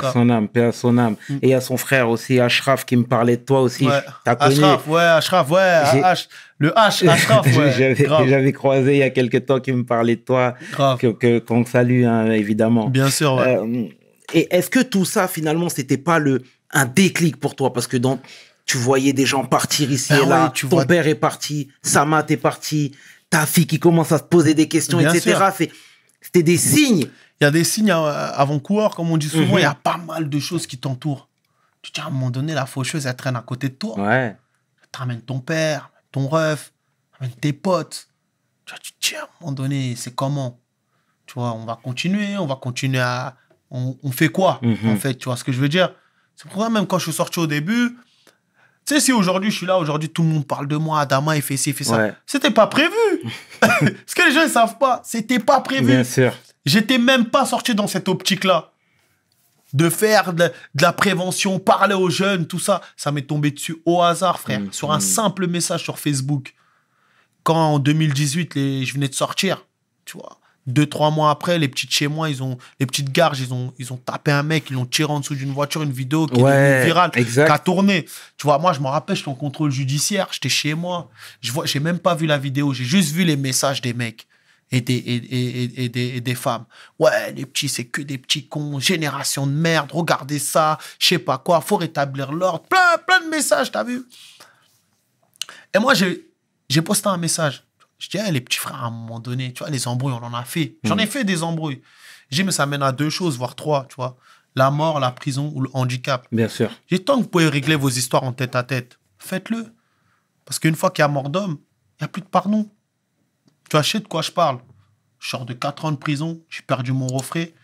Au final, ça m'a apporté quoi? Que des problèmes. J'ai perdu mon daron, j'étais au placard parce que j'ai voulu venger mon rêve. Tu vois, je postais un message simple, hein. Frère, mais le lendemain, je vois, il y a 1000 likes alors que j'en avais pas plus de 40 la veille. Ok. Plus de 1000 likes, 700 partages, tout le monde. Ouais, il a raison. Et à la fin de mon message, je dis, ouais, désolé pour les fautes de français, parce que j'avais la flemme. Et le correcteur, ça casse les couilles. Vraiment un truc naturel. Et le message, je le remontre. Et je rigole. Un message bourré de fautes, parce que moi, je fais énormément de fautes, tu vois.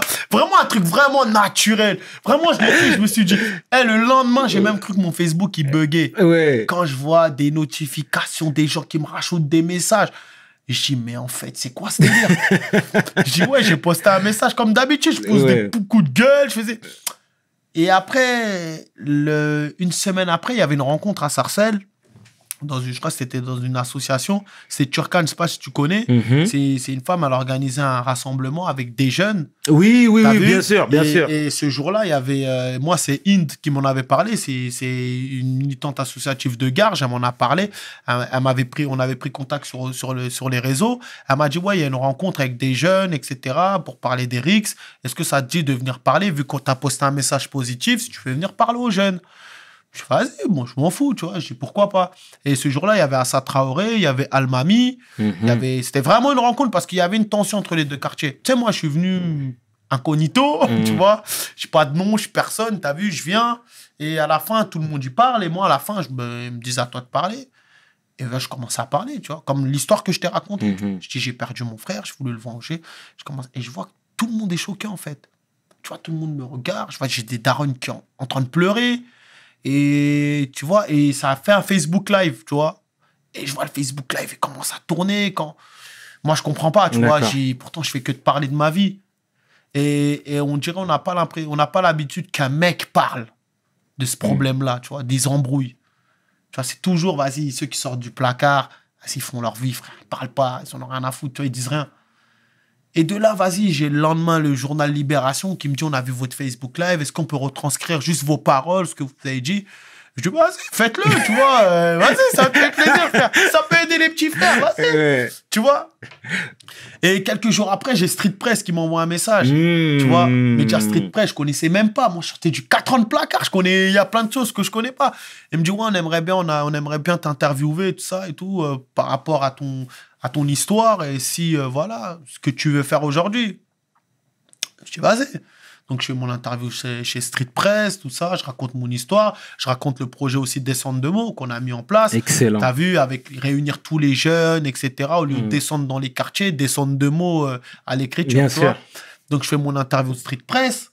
Et l'interview, il sort, je me rappelle, c'est un lundi. Tu vois, moi, vers 20h, je reçois plein de notifications. Mon téléphone, je dis, wesh, on m'a piraté ou quoi?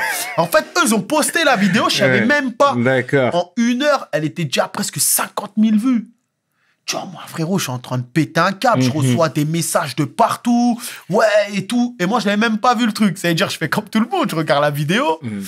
Et ils ont fait un bon montage. Ils ont fait un vrai truc. Ils ont mis l'essentiel en 5 minutes. Et même, j'ai envoyé un message à Mathieu. Après, je lui dis, ouais, merci et tout. Et la vidéo, je vois le lendemain, elle a 100 000 virales. Tout le monde parle que de ça. Je marche dans la rue, on me dit, ouais, c'est toi, Street Press. Ouais, j'avoue, Armoud, pour ton daron, tout ça. Mais c'est bien de parler des darons. Elle me croise dans la rue. Merci. Franchement, nos petits frères, ils ont besoin de grands frères qui leur parlent. Mais moi, frérot, j'ai mon jugement dans pas longtemps, tu vois. Ça veut dire, moi, à la base, je dis, ouais, les mecs, je voulais pas les tuer, tout ça. Je minimise un peu mon cas. Et dans la vidéo, je dis, dès le soir même, je voulais me venger, tu vois. T'as capté? Ça veut dire... T'as porté préjudice? les gens ils pensaient que ça allait me porter préjudice parce que les avocats des parties civiles, et la vidéo, elle est sortie 2 semaines avant mon jugement. Tu vois, 2 semaines après, j'ai mon procès. Elle était à 600 000 vues. Tu vois, 2 semaines après. Et lors de mon procès, les parties civiles, leurs avocats, ils ont donné la vidéo au procureur pour qu'il la mette. Tu vois, quand ils ont mis la vidéo, tout ça, ils disent, vous voyez, depuis le début, ils cherchent à se venger et tout. Donc là, on a l'habitude de dire les procureurs, tout ça, c'est des bâtards, les juges et tout. Tu sais, quand ils mettent la vidéo, je me dis, ouais, là, bon, là, je vais prendre une peine à 2 chiffres. Ouais. Parce que là, il y a la préméditation dans la vidéo, comment je parle, tu vois. Après, le procureur, il prend la parole à la fin, tu vois. Il commence à parler, il commence à plaider et tout. À un moment donné, il me regarde et dit, moi, je ne vais pas retenir que les 2 premières minutes de cette vidéo, tu vois. Parce que les 2 premières minutes, vous parlez de vous en 2014. Dans l'état d'esprit, tu voulais venger ton frère, parce que tu as eu la colère, tu as eu la tristesse. Moi, je vais retenir toutes les 5 minutes. Parce qu'à la fin, tu mènes quand même un projet, tu as réuni les jeunes de chez toi. Bien. M'a dit, à partir du moment où, quand tu as tiré, peut-être que tu voulais tuer, mais pas avant, pas après, tu vois. Donc de là, il a dit, je retire la préméditation. Tiens, tu vois, il y a un poids qui tombe. Après, il demande 8 ans. Après, il y a le délibéré pendant 3-4 heures. Et le délibéré, c'était le lendemain. C'est-à-dire, il a dit la veille, tu vois. Et tu connais la veille, tu rentres chez toi, tu dis, là, c'est Noël, là, dans 2 jours. Tu dis, bon, là, si je veux, je me vesquille. Mais je vais me vesquiller combien de temps? Tu vois? Parce que c'est ce qu'il craignait. Tu vois? Mais lui, il a joué. Il a fait sa plaidoirie la veille, son réquisitoire, pardon, la veille. Et je suis venu le lendemain matin pour le délibérer. Tu vois ce que je veux dire? T'as toute la nuit pour cogiter. T'as vu? Et c'était un test pour moi, tout ça, tu vois. Parce que tout le monde, il y a des mecs qui me disaient, des potes à moi, ils me disaient, moi, je serais toi, je me serais vesqué, j'aurais fêté le jour de l'an dehors. Après, je reviens. Je dis, mais frérot, je vais me vesquer où? Je suis fatigué, moi, t'as vu? À un moment donné, j'attends ma peine. Même si je prends 8 piges, je les prends, frère. T'as vu? Donc moi, je marche pas, je me retourne, il y a les flics. Et le lendemain, quand j'arrive, ils sont surpris. En plus, le matin, avant d'aller, j'ai crevé en voiture, tu vois. C'est-à-dire, la greffière, elle m'appelle, Monsieur Camara, est-ce que vous allez venir? Je dis, oui, je viens de crever, là. En fait, j'arrive, vous inquiétez pas, je vais venir. Et je suis venu avec mon sac d'arrivant. Je savais que j'allais retomber, tu vois. Et quand je suis arrivé, je regarde le proc, tout le monde. En gros, les gens, ils se disent, il est quand même venu, le gars, hein, tu vois. Parce que c'est rare qu'il fasse ça. Qu'il te demande un délibéré la veille et tu viens le lendemain pour le délibérer, tu vois. Donc, j'arrive, ils me mettent direct à la salle des délibérés. Et quand je reviens à la barre, la juge, elle me dit, on vous condamne à 8 ans d'emprisonnement pour tentative de meurtre. Donc, sous mandat de dépôt directement, quoi. C'est-à-dire, à la barre, les flics, ils me viennent, ils me mettent les menottes. C'est-à-dire, je retourne en bas et je remonte dans le box pour partie civile, tu vois. Et quand je suis là, dans le box, partie civile, moi, ça y est, tous mes potes, ils ont taillé et tout. Je suis là, je suis posé. Et le procureur, il me guette de loin et il descend, tu vois. Je vois, il marche. Je vois, peut-être il va tailler. Il vient me voir, il y a le petit tout, là, il y a des vitres, tu vois. Il se met comme ça, il me tend la main, tu vois. Et moi, je lui serre la main. Il me dit, ça y est, monsieur Camara, moi, je crois en votre projet. Moi, je crois en vous. Vous avez fait quelque chose, vous devez le payer, c'est normal. Mais je sais que quand vous allez sortir, vous allez faire de belles choses. Il m'a dit, en tout cas, bon courage et tout, et lâchez rien. Tu sais, quand il me dit ça, je me dis, bonhomme, tu vois, je lui serre la main et tout. Et même pendant son réquisitoire, j'ai l'impression, c'est comme si c'était un daron qui me faisait la morale. Tu vois. À ce moment-là, je dis, ah ouais, c'est-à-dire le proc, il a quand même, tu vois. Parce qu'il m'a dit, en 15 ans de métier, pour une tentative de meurtre, jamais demandé en dessous de 10 ans. Il m'a dit, j'aurais demandé 10, t'aurais pris 10, j'aurais demandé 13, t'aurais pris 13, tu vois. Je dis, mais j'ai demandé 8. J'ai dit, t'allais prendre 8. Tu vas retomber un peu, tu vas finir ce que t'as commencé, mais tu vas sortir. Tu sais, il m'a laissé une chance. Et bonhomme, frère. Lui, je le croise dans la rue ou même un jour, il m'entend. Frère, merci. Je peux lui dire que merci, frère. Tu vois ce que je veux dire? Parce qu'en faisant ça, je suis retourné au placard, mais pas longtemps. Tu vois, je suis retourné, j'ai déjà fait 4 ans. Je suis retourné, j'ai fait moins d'1 an. Après, je suis sorti en semi-liberté. J'ai fait 1 an presque 7 mois de semi-liberté. Après, je suis sorti en 2020 en libre. Tu vois, et depuis, j'enchaîne. Depuis, j'enchaîne mes projets et on va en parler même. Avec grand plaisir. On a tout le temps. On a le time. Donc, non, mais c'est all good tout ça. Franchement, bel état d'esprit, belle mentalité, Adama. Tu me fais plaisir. Franchement, tu me fais frère, plaisir. On n'a pas le choix. Tu me fais plaisir, mon bro. C'est cool tout ça. Là, tout à l'heure, on parlait de ta peine de prison, de tes déboires avec la justice, etc. Mais est-ce que tu as fait la paix avec les assaillants de ton frère? Franchement, je les ai plus revus. Ils ont quitté la ville, j'ai pas de news. Franchement, il y a un mec que j'ai croisé, qui traînait avec eux, tu vois. On s'est croisés, on s'est pas calculé, tu vois. Et je pense même pas à eux pour te dire. Même demain, je les croise. S'ils viennent pas me dire un mot, moi, j'irai pas vers eux. Parce que moi, ça y est, t'as vu, dans tous les cas, ça va. Et s'ils viennent avec la paix? S'ils viennent avec la paix, on discute. On se pose, je leur dirai. T'as vu, chaque acte a des conséquences. C'est clair. Tu vois. Mais de toute ta vie, tu vas regretter ce que tu as fait. Parce que tu as tué ton pote quand même. Tu vois ce que je veux dire? Tu ne peux pas marcher fier dans la rue. Ouais, je suis un assassin, j'ai le torse gonflé, tu vois. Jusqu'à aujourd'hui, ma daronne, elle pleure à cause de toi, mon gars. Et les larmes d'une daronne qui pleure contre un mec, je pense pas que dans ta vie, tu vas aller bien loin. Chacun sa vie après, tu vois ce que je veux dire? On peut pas vivre avec des si, tu vois. Je les croise, moi. S'il y a une conversation qui doit se faire, elle se fait. Dans la paix, bien sûr. Je viens, on va goumer, on va se retirer dessus. Moi, j'ai pas le temps, tu vois ce que je veux dire. Mais dans la paix, bien sûr. Parce que déjà, avant, ce serait pas possible. Tu vois ce que je veux dire? Aujourd'hui, oui. Parce qu'avec tout ce que j'ai traversé, tout ce que j'ai vu, et même au final, ça m'a rien rapporté, tu vois ce que je veux dire? Et aujourd'hui, je suis dans un autre combat. Je suis dans une mission, comme je dis souvent. C'est clair. La mission de mon daron, frère. C'est clair. Il n'y a rien qui va me ralentir ou me changer de cette mission. Tu vois ce que je veux dire? Donc, ouais, bien sûr. D'accord. Grown-ass man attitude, comme diraient les Quinry. Toujours.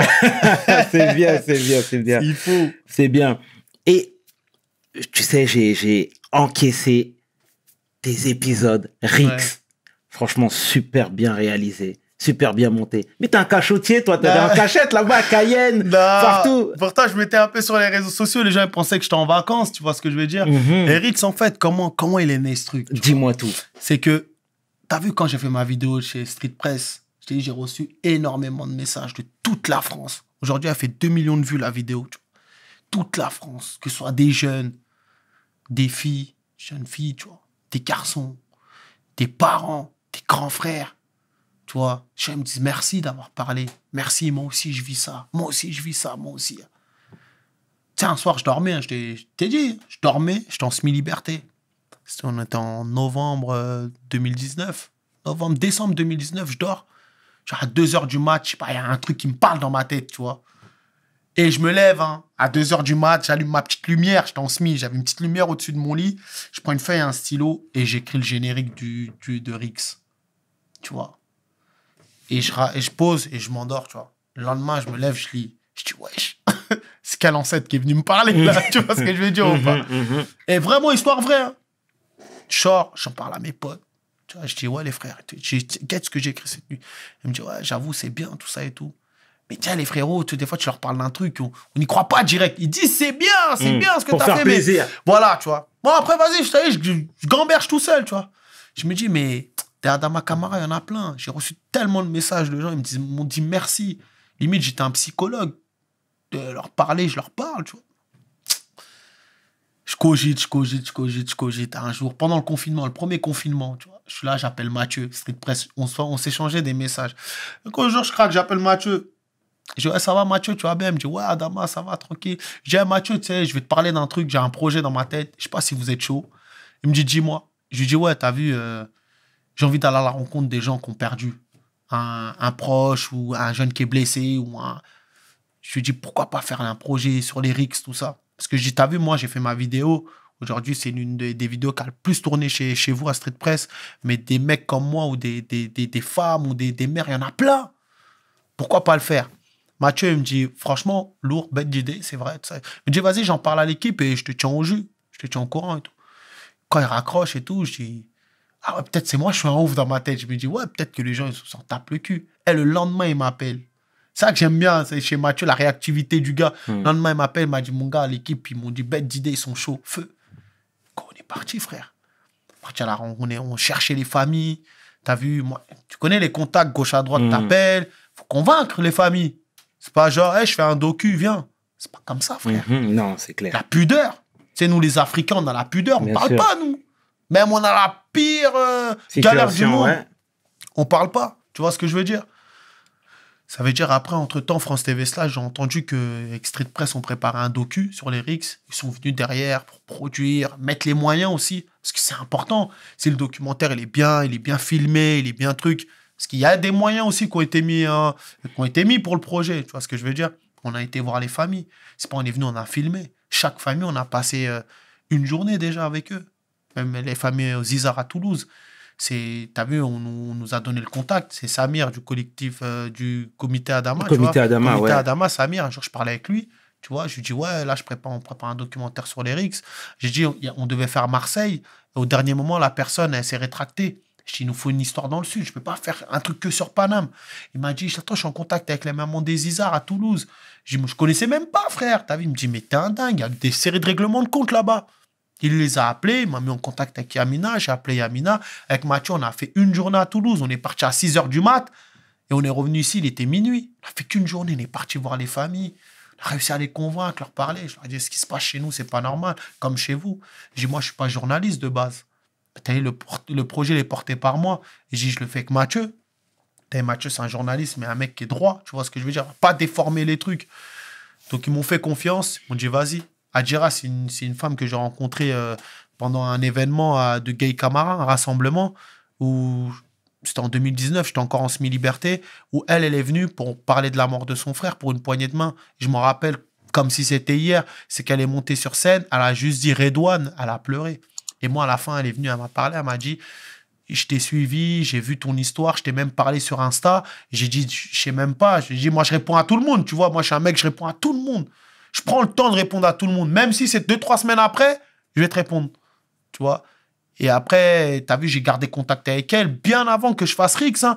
On s'échangeait souvent. Elle m'appelait, je l'appelais. Je lui donnais des conseils, comment faire, les avocats. Tu as vu la peine, tout ça.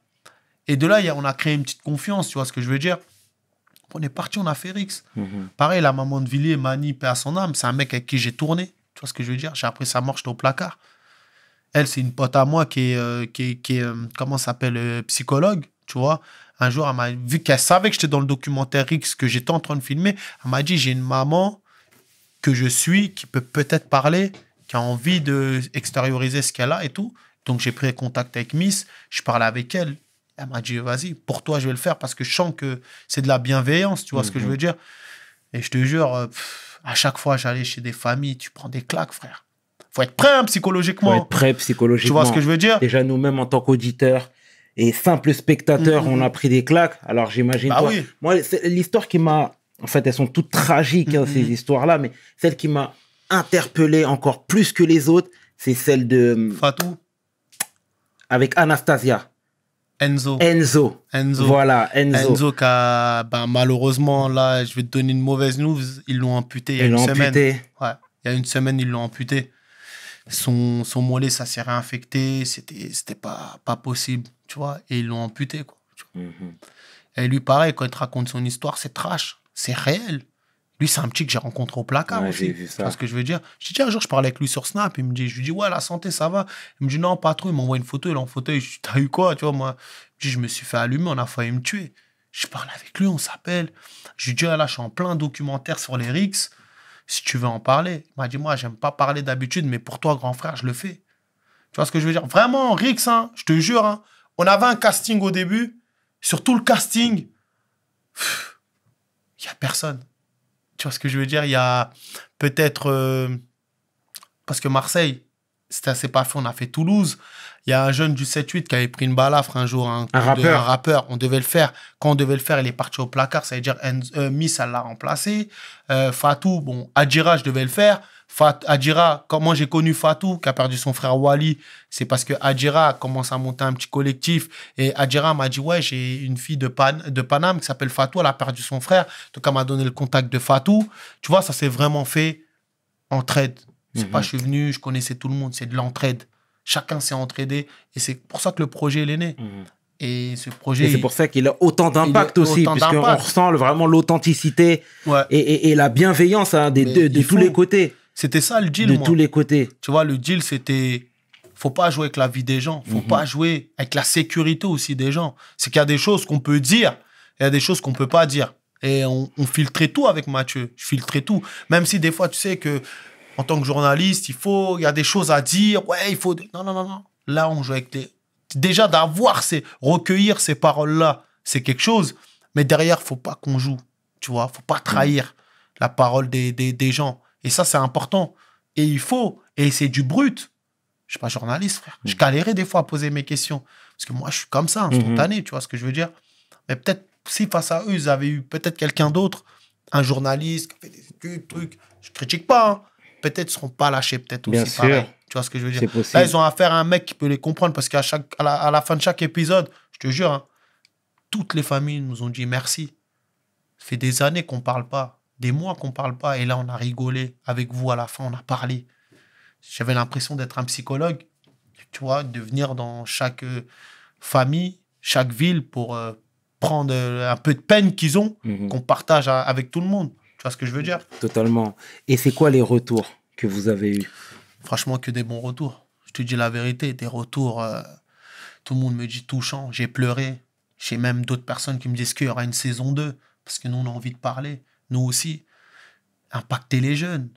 Tu sais, là, depuis, il y a des diffusions. Il y en a, ils font des diffusions dans les collèges. Tu sais, ils font des diffusions dans des PJJ, dans des centres sociaux. Les petits prennent des claques. Parce qu'ils ont l'habitude, ils n'ont pas l'habitude de voir la vraie réalité. Même tout à l'heure, là, j'étais à la PJJ d'Argenteuil, tu vois. J'ai montré la vidéo de Enzo. Tu vois, c'est les jeunes de son âge, à peu près. C'était choqué. Tu vois, de voir le mec, son mollet, il est explosé. Explosé. Mais c'est une réalité. Blessure de guerre, frère. Blessure de guerre. Et la médiatisation, parce que ta vie a changé. Ta vie change, Ouais, Adama. bien sûr, ouais. Faut dire la vérité. Non, faut dire ce qui est vrai, ben oui. C'est On dur reconnaît un peu plus dans la rue. Oui, c'est vrai, mais il y a un On me moment donné, reconnaît. il faut assumer son nouveau statut. C'est vrai, Mais mais... c'est pas une critique, parce que Non, mais franchement, bien tu le sûr. fais avec le cœur. Ah ouais, non, mais bien sûr. Et T'as t'es vu? vraiment au service des gens, là, Mais bien pour sûr. le coup, tu vois. Même quand on me croise dans la rue, des fois, il est même là, en arrivant tout à l'heure, quand je me suis trompé de ville, il y a un petit, je peux demander au petit, ouais, c'est où la rue, truc. Il y a un petit qui m'a dit, c'est pas toi qui fais Rix? Tu vois, je dis, ouais, c'est moi, ça, mon pote, tu vois. Ta vie, elle change un peu. Mais moi, je suis pas une star, frère. Quand des fois, on me dit, oh, la star. Non, je suis pas une star, frère. Je serais une star peut-être si j'aurais percé grâce à la musique. Là, pour moi, c'est pas percé. Là, c'est des histoires tragiques qu'on parle. Je peux pas me starifier sur la mort des gens. Jamais de la vie, j'aurais ce statut. Tu vois ce que je veux dire? J'ai toujours la tête sur les épaules, moi. On me croise dans la rue, on me check. Ouais, il y en a, ils me disent, ouais, on peut faire une photo. Je dis, vas-y. Pas de problème, tu vois. Mais ma vie, elle n'a pas changé, frère. Comme je dis, hein, je réponds à tout le monde. Bien. Des fois, il y a des gens, je leur réponds, ils sont choqués. Mais moi, je suis pas une star, frère. Je te réponds. Je fais pas comme les rappeurs qui sélectionnent à qui on répond. Ouais, non. Tu connais. On va pas les attaquer, mais Non, bon. laisse ça là-bas. Tu vois, on va pas attaquer Laisse les ça gens. là-bas. Mais Insta, tout le monde voit. Si tu m'envoies un message, je vois. Si je suis une belle femme, tu réponds. Quand c'est un grand Renault, tu réponds pas. Ah, ok. Laisse ça là-bas. Ça, c'est pas pour nous, on répond à tout le monde. Non, mais c'est terrible. Franchement, c'est terrible, Adama.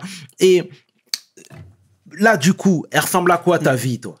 Parce que tu travailles à côté ou ça, c'est officiellement ton travail maintenant? Tu sais- Sensibiliser les gens. Je vais te dire une chose. Dis-moi tout. C'est quand je suis sorti, même en 2019, avant que je fasse tout ça, j'ai voulu travailler. Je voulais reprendre ma vie de chauffeur-livreur. Je voulais être incognito, travailler, tu vois. Je me suis heurté à la réalité de quand tu vas au placard. C'est-à-dire, j'arrive dans des entretiens de taf. Tu vois, quand tu me vois, t'as pas l'impression que je viens de taper 5 ans de prison. J'ai toujours le sourire. Ça va, on fait des petits dégradés, on s'arrange. On n'arrive pas, on n'est pas cabossé, tu vois. Donc, je fais des entretiens, ça se passe bien. Vous avez le permis? Ouais, ça fait 12 ans, j'ai le permis, tout ça. Casier judiciaire. Quand ils font le volet, ils me rappellent, non, mais monsieur, non, c'est pas possible. C'est pas possible, votre casier, tout ça. On m'a heurté une fois, on m'a balayé une fois, 2 fois. À un moment donné, j'ai réfléchi, je me suis dit, qu'est-ce que je peux faire? Tu vois, je me suis mis en auto-entrepreneur. Tu vois, je me suis rapproché des fois à une association. Tu vois, il y a une association que j'ai croisée dans le tas qui s'appelle Jeunes et Engagés, tu vois. Eux, ils font de la prévention. Tu vois, dans les collèges, dans les lycées, ils vont parler de la justice des mineurs, chose que nous, on ne connaît pas, tu vois. Ils m'ont formé. Paul, il m'a formé, il m'a montré comment faire, tout ça et tout. Et après, j'intervenais petit à petit et tout. Après, je me suis mis solo, en mode auto-entrepreneur. Je me suis dit, vas-y, pourquoi pas le faire moi-même? Je dis parce que à chaque fois que je parle de mon histoire, je sens que ça heurte les gens. Ça sensibilise. T'as vu? Je connais aussi la justice des mineurs. Donc, je me suis dit, vas-y, je vais faire mon propre taf. Je vais inventer un taf pour dire clairement les choses.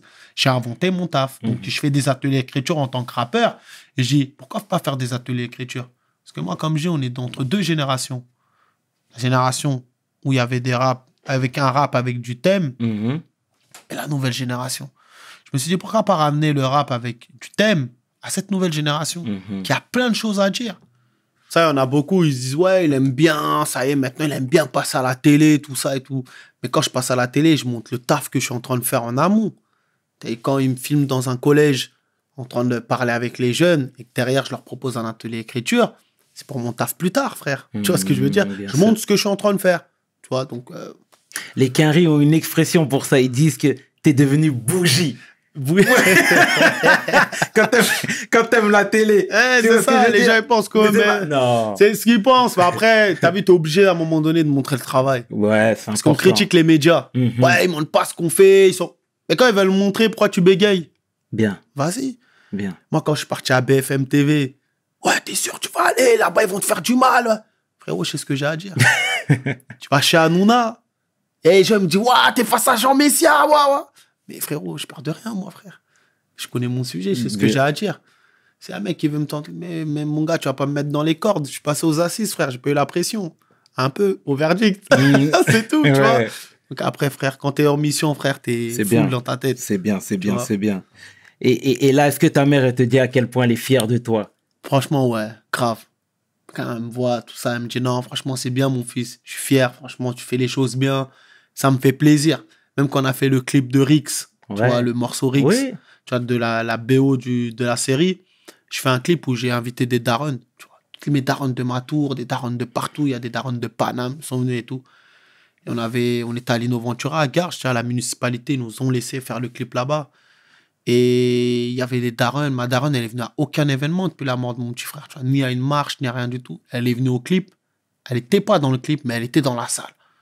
Les darons de la tour, ses copines qui étaient dans le clip, et je la voyais, elle pleurait. Je me suis dit, waouh, pleure la daronne, ça doit lui rappeler des mauvais souvenirs, tu vois. Et quand on est rentré le soir, elle me dit, non, mais je pleurais de joie, en fait, je suis fier de toi. Et je me dis, ouais, frère, ça y est, c'est là la victoire. Frère. Quand les darons font des doha, comme on dit, bien. C'est ça qu'il faut. C'est la victoire. On cherche pas, tu vois, on cherche que ça, nous. C'est la victoire. C'est ce qu'il faut. C'est la victoire, mon bro. Et est-ce que tu as l'impression que ton discours est toujours entendu? Parce que là, on sait que à Garges, les petits ont repris les hostilités, Garges, etc. Sarcelles. Même Garges contre Sarcelles. Ça, exactement. Ouais. C'est quoi j'ai même posté une vidéo là, il y a 2 jours, ce week-end, où j'ai dit à un moment donné, les petits, on vous parle, vous continuez vos délires. J'ai dit, soit vous allez arrêter à un moment donné, soit quitte à se mettre à l'ancienne, vous faites des tête-à-tête, ou sinon, nous, les grands, on va vous corriger. Bien sûr. Je préfère corriger un petit, tu vois, même si c'est pas bien, même si j'ai un discours, tu vois, mais je préfère te corriger que d'aller à ta salade janaza. Tu vois ce que je veux dire? Et que plus tard, tu me diras merci. Donc, j'ai appelé même les grandes Garges, les grandes Sarcelles, on se réunit, on va attraper les petits, on va leur parler. Ils s'arrêtent leurs embrouilles. Des descentes à couteau, à un moment donné, il y en a un qui va pas se relever. C'est clair. Après, c'est des vies gâchées. Et est-ce que tu fais partie de ceux qui pensent que le rap, entre autres, a un effet néfaste sur la jeunesse, ou pas forcément? Le rap, ça influence. Ça nous a toujours influencé. Tu vois? Le rap, ça te fait cogiter au moins. Tu vois ce que je veux dire? Et si dans tes clips de rap, t'es tout le temps dans le négatif, parce que moi, je regarde les clips des petits, dans chaque ville, ils montent des couteaux, ils montent des trucs. Des fois, ça se défie même entre quartiers, niveau rap. Le rap a son importance quand même dans la vie. Donc, c'est pour ça, moi, j'essaye avec des centres de mots de ramener les petits face à la vraie réalité. Peut-être rapper ton quartier, que truc, c'est facile. Pour moi, c'est facile. Mais je te donne un thème. Tiens, bosse dessus. Bosse sur ce thème. Là, on verra si t'es un vrai rappeur. Et là, je les vois, ils sont là, ils se prennent la tête. Ils cogitent. À la fin, ils sortent des beaux textes. Tu vois, t'es capable d'eux. Après, il y a l'industrie aujourd'hui qui fait que, voilà, la musique, ça a changé. Ils vont dire, ouais, mais on n'est pas là pour faire du rap conscient. Moi, je fais pas du rap conscient, je fais du rap réel. C'est pour ça, à chaque fin de statut, je poste, je mets rap réel. T'as capté ou pas? Parce que je raconte, je fais pas du rap conscient, moi. Tu sais, les gens peuvent dire, ouais, il fait du rap conscient, même quand t'écoutes le morceau Rix. En fait, je te parle, le morceau Rix, c'est les conséquences de ce qu'on vit aujourd'hui. Et c'est quoi les projets futurs? Là, je prépare un nouveau clip, là, bientôt. Vu sur encore ce thème, mais un truc vraiment plus poussé. Fin d'année, un livre. sur cette tragique vie, tu vois, de monsieur Adama Kamara, vraiment. Et je sais pas, après, franchement, peut-être se lancer sur la saison 2, parce qu'on a beaucoup de personnes qui nous parlent de la saison 2 de Drix, qui demandent une saison 2. Après, ça a à voir avec Mathieu, Street Press, tout ça, si toute l'équipe est OP. Et je sais pas, après, peut-être faire une série, un film. T'es ouvert à tout? Je suis ouvert, frère. D'accord. Je suis ouvert vraiment pour... pas pour être au devant de la scène, pour vraiment faire avancer les mentalités. D'accord. Moi, comme on dit, on a eu des embrouilles en héritage. Moi, je veux laisser descendre de mots et de la cogite. Ça, on dira pas, ouais, on est bon qu'à ça. D'accord. Et ta fille, pour finir dans tout ça, comment elle voit son papa? La princesse, Ouais. elle est là, elle me dit, je travaille trop. Tu vois, papa, tu travailles trop. Je dis, ma fille, je travaille, je prépare ton avenir aussi. Obligé de bosser, je travaille. Mais sinon, non, elle est contente. Elle a son père maintenant qui est dehors. T'as vu, quand il faut bouger en week-end, on bouge. Il faut toujours aussi trouver du temps pour les siens, pour les miens, pour la famille. C'est important. Travailler, c'est bien. Des fois, il faut couper un peu et rester avec la famille. En tout cas, Adama, merci pour ta belle vibe. Franchement, bel état d'esprit, bonne mentalité. Et puis, comme je le dis à chaque fois, c'est important de transformer le négatif en quelque chose. Exactement, mon bro. Exactement. En tout cas, plein de bonnes choses pour la suite. Pareil. Et puis, moi, je vais suivre tout ça de près.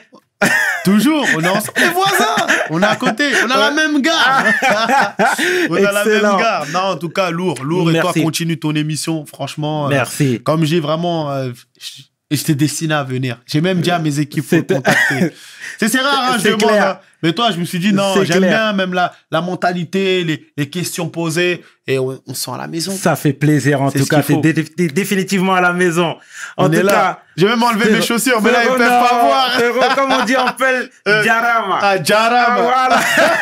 Merci, en tout cas. Vas-y, mon rêve. Frérot, c'était le Chairman qui est 500 avec l'homme que l'on nomme Adama et qui est Sansan. Ça se ressemble en plus, hein. Pour WSL, mes paroles valent cher. Peace. We hustle, baby.